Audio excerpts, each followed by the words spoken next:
Today we are going to have the pleasure of reading verb. Here we would like to learn about classification of verbs. So would anybody in the class like to define verb?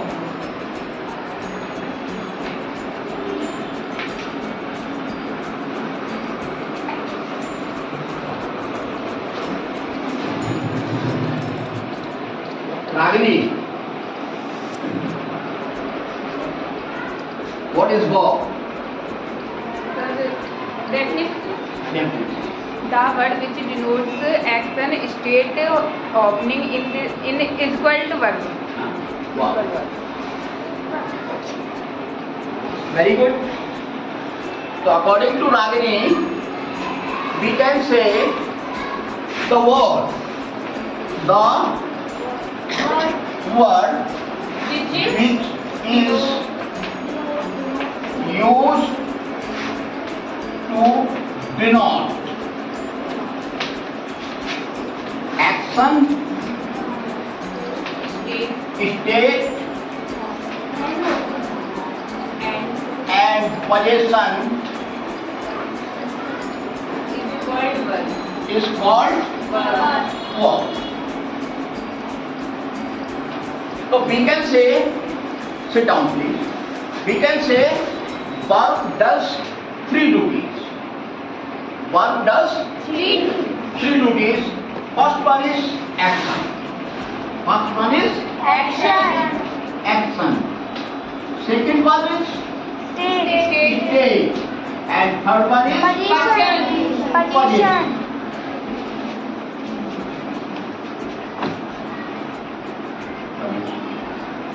So verb does three duties. First one action, second one state, and third one position. So action, would you like? Can you tell me what is the first duty of a verb? What is the first duty of a verb? Class, listen. What is the first duty of a verb? Anjali Goswami.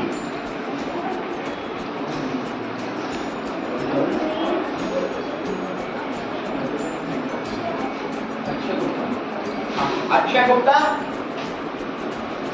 what is the first duty of a verb?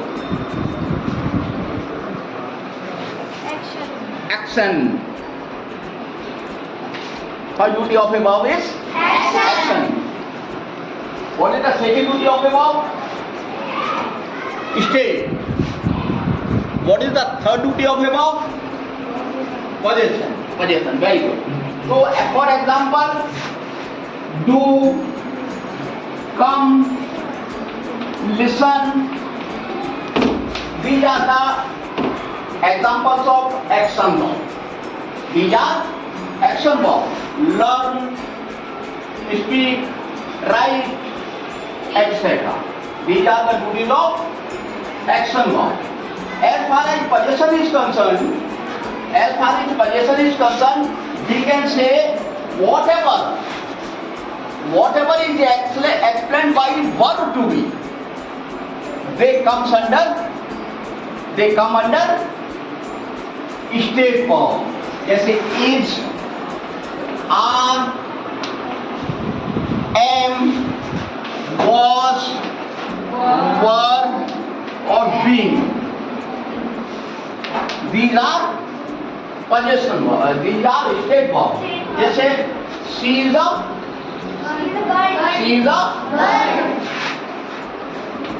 She is a bird. So here in this sentence, no action is taking place. Here in the sentence, no action is taking place. We are barely explaining what is she. What is she? इसको अपन हिंदी में कहते हैं कि verb की दो duties हमको primary बताई है हिंदी में, करना और होना. तो यहाँ क्या है? होना. Here we are explaining about होना. ना what is scene is a girl. Atal Bihari Vajpayee Bharat के प्रधानमंत्री थे, क्या ट्रांसलेशन था? अटल बिहारी वाजपेयी भारत के प्रधानमंत्री थे। Atal Bihari Vajpayee was our Indian president. Prime minister. Prime Minister. Very good. Atal Bihari Vajpayee was the president, prime minister of India or our country. You can say. So in this sentence also we are explaining about state. Bhopal Madhya Pradesh की राजधानी है। भोपाल मध्य प्रदेश की राजधानी है। तो I would like to ask the question from you. Bhopal Madhya Pradesh की राजधानी है, इसको अंग्रेजी में कैसे कहेंगे? Kajal Rajput is she available?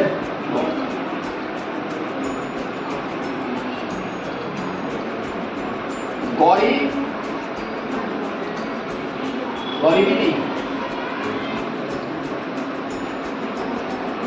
Priyanshi, याद करो। Bhopal is the capital of Madhya Pradesh. Bhopal is the capital of Madhya Pradesh. Very good, very good. Sit down please. So these are the duties of a verb. These are the duties of a verb. Now, up to now we have done what is verb and what are the duties of verb. Now let us come on the classification of verb. On the classification of verb.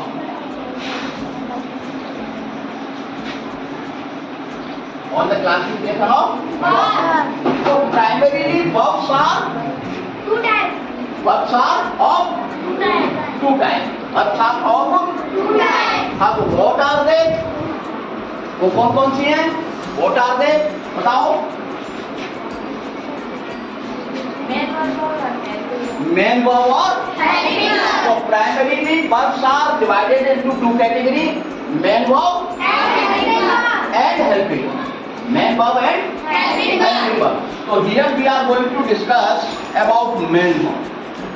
About Main main verb. तो main verb and helping verb में difference क्या है? What is the difference between main verb?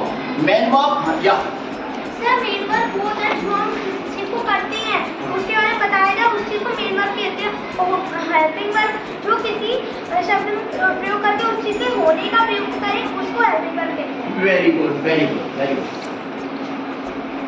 तो main verb बताया कि main verb क्या चीज है? main verb हमारे एक्शन, स्टेट या पोजीशन को डिनोट करता है। जैसे मैं एग्जांपल एक पोजीशन का दूं कि मेरे पास एक सुंदर घर है, क्या ट्रांसलेशन होगा?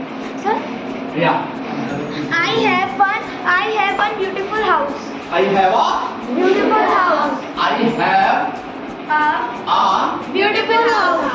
Beautiful House. House. Good sentence. I have a Beautiful house. beautiful house. So here what is verb? The have. Here what is verb? Have. So I have told you that verb, the duties of verbs are three: action, possession और state. तो यहाँ ये verb have क्या बता रही है? State. possession बता रही है। क्या बता रही है? Possession. possession. possession के लिए हमको तीन चीजें यूज करनी पड़ती है: have, has और have. जब भी हम possession बताएंगे तब हमको तीन वर्ब का यूज कर सकते हैं: हैज, हैव और हैड। तो हैड पास्ट में होती है और हैज और हैव में होती है Present में. प्रेजेंट में होती है। हैज और हैव में क्या फर्क है? प्रेजेंट में दोनों होती है। कब अपन हैज का यूज करते हैं और कब अपन हैव का यूज करते हैं? बताओ। हाँ, सिंगुलर सब्जेक्ट के साथ क्या करते हैं? हैज का करते हैं। और प्लूरल सब्जेक्ट के लिए अपन क्या करते हैं? हैव का करते हैं। तो जब मेन वर्ब का जो फर्स्ट काइंड है वो मेन वर्ब की दो है: फाइनाइट एंड कौन कौन सी है? Finite and non finite. तो एमपी को हमने दो भागों में डिवाइड किया: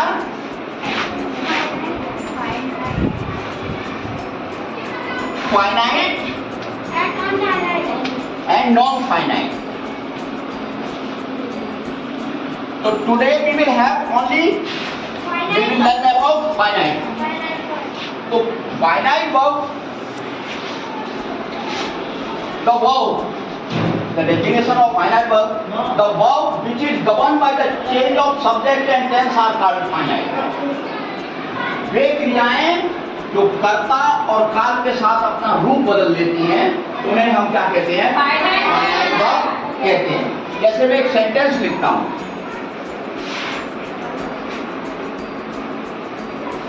मोहन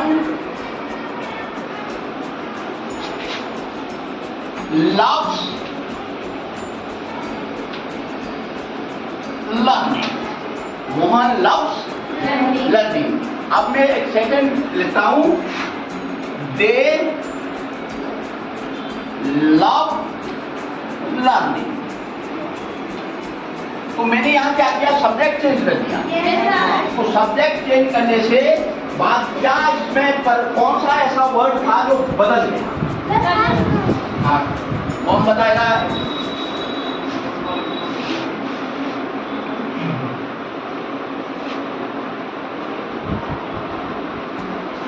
रोल नंबर 28 फिजा खान।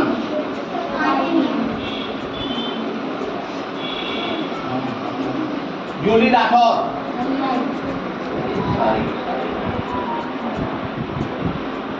आरती। इस सेंटेंस में अपन ने इधर मोहन सब्जेक्ट था, मोहन के साथ लव्स लर्निंग हुआ और हमें जैसे ही सब्जेक्ट बदल दिया, मोहन की जगह क्या कर दिया? दे कर दिया। तो इसमें कौन सा शब्द था जो बदल गया? हाँ, तो दे बदल गया, मतलब सब्जेक्ट बदलने से क्या बदल गया? हाँ। तो सिंगुलर केस में हमने सब्जेक्ट चेंज कर दिया, सिंगुलर प्लूरल हो गया। हाँ, तो सब्जेक्ट चेंज करके कौन सा शब्द बदल गया?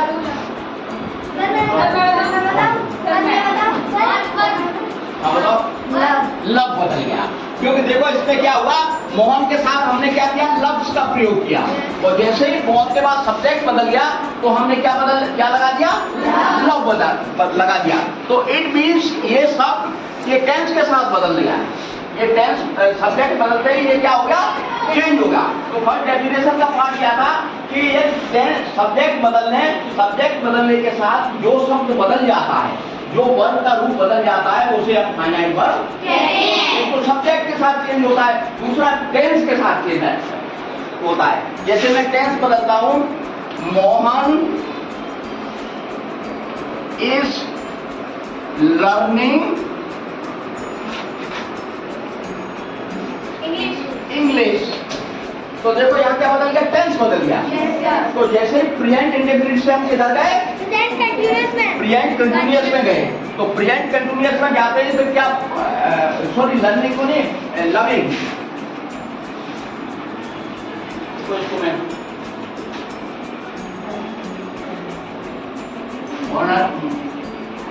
Loving learning. तो यहाँ देखो ये जब हमने टेंस बदला तो क्या हुआ? टेंस बदला तो अपन क्या हुआ? मैं पूछता हूँ, बताना कौन सा शब्द बदल गया है? सौम्या। हाँ, लव का क्या हो गया? लविंग हो गया। तो इट मींस यहाँ टेंस बदलते ही ये लव ने अपना रूप बदल दिया, तो टेंस के अनुसार चेंज हो गई। तो फिर ये इसका मतलब ये क्या हुई? हाँ, लविंग हुई और इसी को अपन क्या कहेंगे? Finite verb. Now we can say the verbs which changes their form in accordance with the change of subject and tense are called finite verb. तो वे क्रियाएं जो कर्ता और काल के साथ अपना रूप बदल लेती हैं उन्हें हम क्या कहते हैं? फाइनाइट वर्ब कहते हैं। Is that clear? Yes, sir. Okay, now let us come. Finite verbs are further divided into two parts. Finite verbs are further divided into two parts.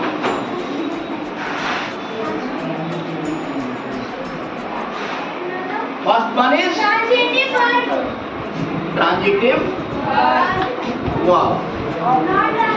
or intransitive verb.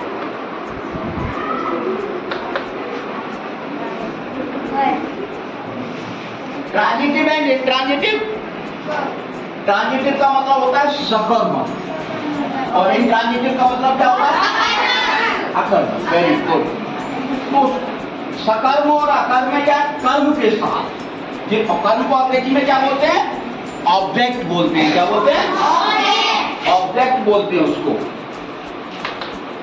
इसका मतलब होता है कर्म। और object, जब भी हमें किसी भी वाक्य में ऑब्जेक्ट देखना हो तो वर्ब से पहले व्हाट लगा देते हैं। वर्ब से पहले व्हाट लगा देते हैं। यदि आंसर मिल जाए तो वर्ब ट्रांजिटिव है, और यदि आंसर न मिले तो वर्ब कैसी है? तो इंट्रांजिटिव। जैसे मैं एक सेंटेंस लिखता हूं,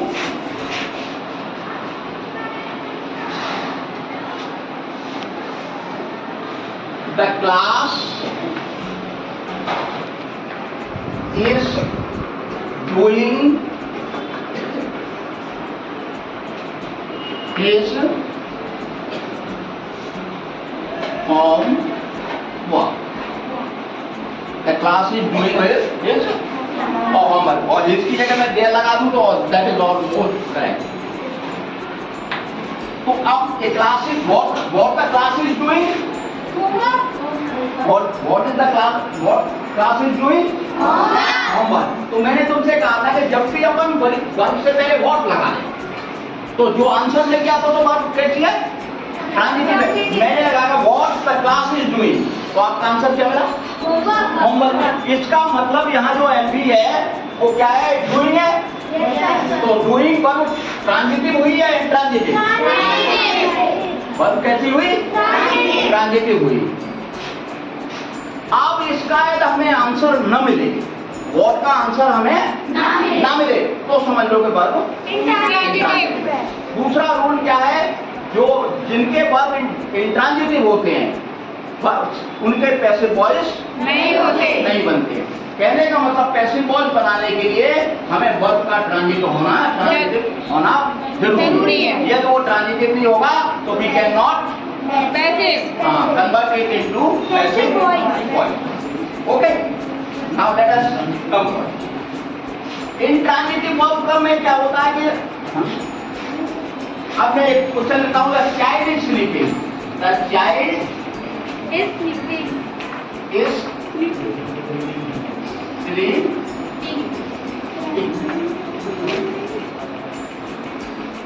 In the bed. The child is sleeping in the bed. So what is child sleeping? अब इसका आंसर तो मिलेगा नहीं। हम उसको what is the child doing, तो यहाँ पे मिल जाएगा वो स्लीपिंग है। तो ये वर्ब इंट्रांजिटिव है क्योंकि इसके बाद आ रहा है, जो आता उसके बाद ये इन रहा है, इन द बेड की नाउन आ रहा है, लेकिन वर्ब ट्रांजिटिव नहीं है। क्यों नहीं है वर्ब ट्रांजिटिव? तो यहाँ ये ऑब्जेक्ट वर्ब का नहीं, किसका ऑब्जेक्ट है? प्रीपोजिशन का ऑब्जेक्ट है। तो एक नाउन की जगह होती है अंग्रेजी में तो ऑब्जेक्ट ऑफ ए प्रीपोजिशन। तो ये प्रीपोजिशन का ऑब्जेक्ट है, वर्ब का ऑब्जेक्ट नहीं है। और वर्ब का ऑब्जेक्ट जब तक नहीं होगा तो वर्ब कैसी होगी? इंट्रांजिटिव होगी। Now let us come and अब मैं I would like to write 5 sentences on the board. You are to recognize whether the verb is transitive or intransitive. Okay?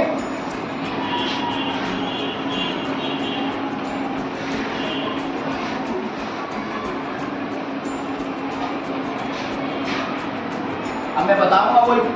तो पहला है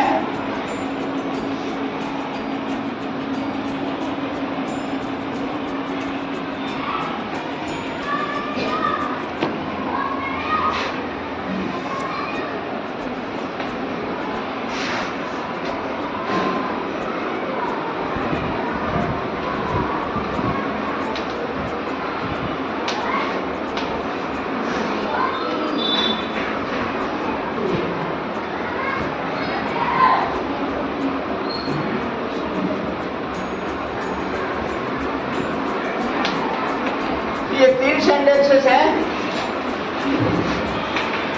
पहला सेंटेंस क्या है? पढ़ के बताओ, कौन बताएगा? नहीं, मोस्ट ऑफ द टाइम तुम बताओ क्या लिखा है? The class is smiling. The class is smiling. तो आप इसमें वर्ब क्या है? दो। मोनिका बताओ उसमें वर्ब क्या है, पहले सेंटेंस में वर्ब क्या है? तीसरी वर्ब है और स्माइलिंग, दोनों वर्ब है ना, दोनों फाइनाइट वर्ब है। अब स्माइलिंग और ये तो इसमें ये एमबी का एमबी है, तो ये फाइनाइट है या नॉन फाइनाइट है, इसको कौन बताएगा? वेरी गुड, बताओ। ये फाइनाइट है। ये फाइनाइट है, क्यों फाइनाइट क्यों है बता सकते हो? सर क्योंकि स्माइलिंग है, क्योंकि उसमें स्माइलिंग है, वो टेंस के साथ टेंस के साथ चेंज हो रही है, क्या हुई है? फाइनाइट है। अब फाइनाइट हमारी कितनी टाइप की होती है बेटो? फाइनाइट कितनी टाइप की होती है? टू टाइप, कौन कौन सी? Transitive verb and intransitive verb. तो क्या आप इसमें से ये बता पाओगे कि ये स्माइलिंग वर्ब ट्रांजिटिव है या इंट्रांजिटिव है? ये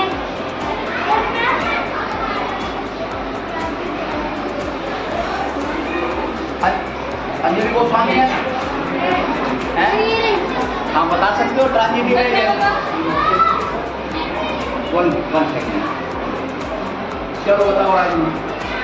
ट्रांजिटिव है। ट्रांजिटिव है, क्या का जवाब मिल रहा है? हाँ सर, क्योंकि अगर इसमें अपन वर्ड लगाएंगे तो क्लास क्या कर रही है?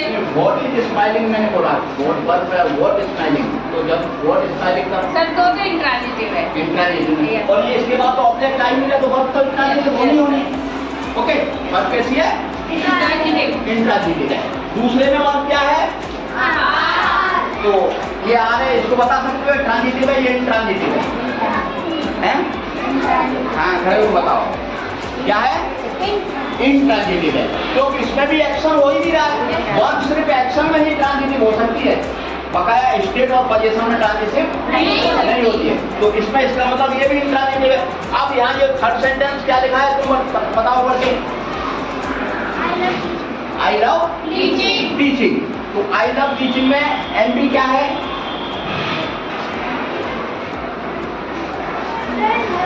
Love, I love teaching. अब एमबी है तो एमबी है, तो ये इसमें से या तो ये ट्रांजिटिव होगी या इंट्रांजिटिव होगी। तो ये ट्रांजिटिव है या इंट्रांजिटिव है? ट्रांजिटिव है। कैसी है?